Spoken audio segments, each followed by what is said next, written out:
Some cars just follow the rules. They fit into these neat little boxes. And then you have cars like the Mazda RX-8.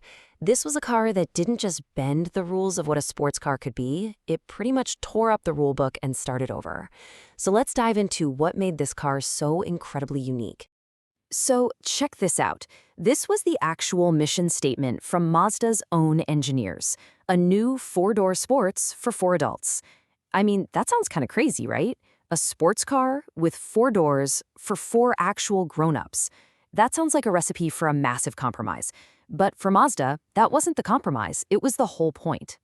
And that really gets to the core of the challenge they were facing.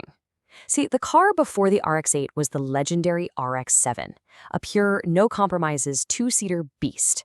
So how in the world do you follow an act like that?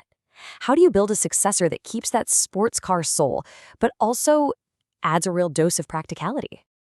All right, so to really get the RX-8, you have to understand the world it was born into. The iconic RX-7 stopped production back in 2002, and that left this huge hole in Mazda's lineup. They absolutely needed a new flagship, a new car to carry the torch for their signature piece of tech, the Rotary engine. Now, this is the part I think is so cool. The goal was incredibly specific. Mazda's engineers were looking right at people who love to drive, but, well, life happened. People who suddenly needed backseats for kids or just wanted to take friends out without a hassle. They were the ones who had to trade in their fun two-seaters for something sensible.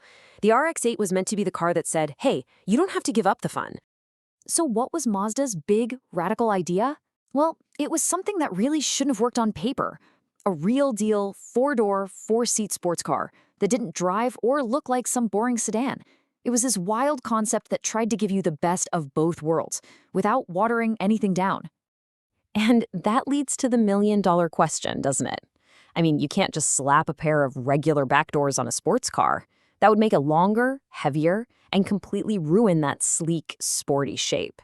So how'd they pull it off? This. This was their absolutely brilliant answer.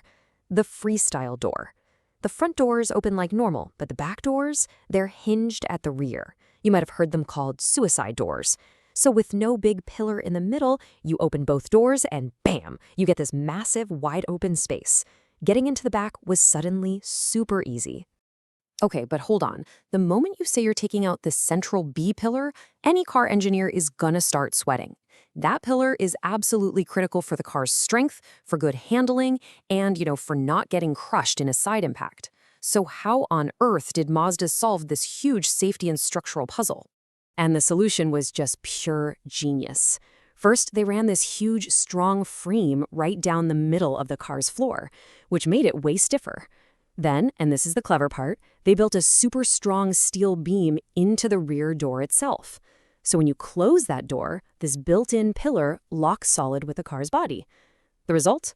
A car that was actually stronger and safer than a lot of regular sedans from that time. Just brilliant. But as cool as those doors are, they're only half the story. The whole idea of a four-seat sports car was only possible because of what was sitting under the hood. The real technological core of the RX-8 was its brand new rotary engine. So for anyone who's not familiar, a rotary engine is completely different from the piston engine in most cars. Instead of pistons pumping up and down, it has this triangular-shaped rotor that just spins smoothly inside a housing. That means it's super compact, light, and it just loves to rev high. It's Mazda's signature thing. The RX-8's engine was called Renesis, a mashup of rotary engine and Genesis, because it really was a new beginning. And it was no joke. This thing was so revolutionary that it won the International Engine of the Year award in 2003. I mean, it beat out engines from pretty much every major car maker on the planet. So what was the big secret? It all came down to this one major change. Older rotaries, like in the RX-7, had the exhaust port on the curvy outer edge of the engine. That was great for making power at high RPMs, but terrible for fuel economy and emissions. With Renesis, Mazda moved the exhaust port to the flat side plates. It sounds like a small change, but it was a total game changer that fixed a lot of the old rotaries' problems in one shot. Okay, so we've got a super stiff body, these incredibly clever doors, and a revolutionary engine. So what was the RX-8 actually like to drive? How did it all come together on the road? Well, because that Renesis engine was so unbelievably small and light, The engineers could mount it really low and push it way back in the car. They called it an advanced front midship layout. Basically, it means the heaviest part of the car was sitting behind the front wheels right in the center. And what does that get you? This right here. 50-50, the absolute holy grail of sports car design. A perfect 50-50 weight balance between the front and the back.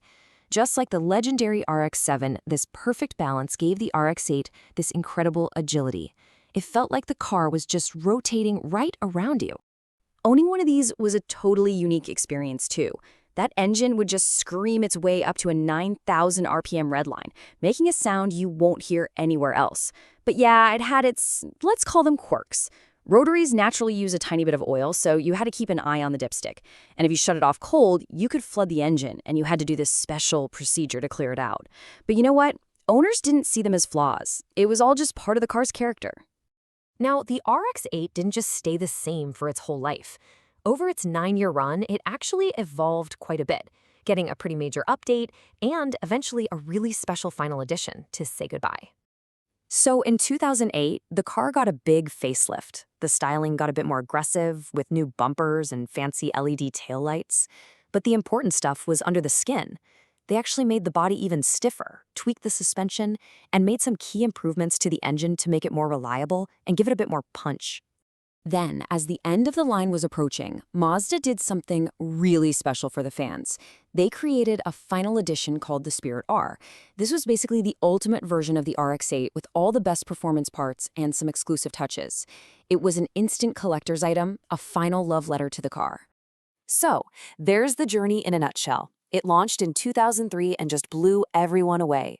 It got that big, important update in 2008 to keep it sharp, and then in June of 2012, the very last RX-8, a Spirit R, rolled off the production line.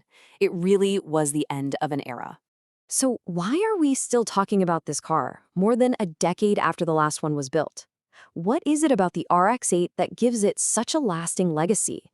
I think it really just comes down to the fact that there has been absolutely nothing like it before or since. It's loved for its unbelievably creative engineering, that sublime, balanced handling, and a high-revving personality that's just completely addictive. It proved you could have a practical sports car, and that being practical didn't have to be boring. For a really long time, when that last RX-8 was built in 2012, it felt like the final chapter for Mazda's Rotary engine. Just a quiet end to this amazing technology. But maybe not. Mazda recently brought the Rotary back, not in a sports car, but as a tiny generator for a hybrid. So it leaves you with this question. The RX-8's chapter is closed for sure, but is the Rotary story really over? Or is it just waiting for its next Genesis?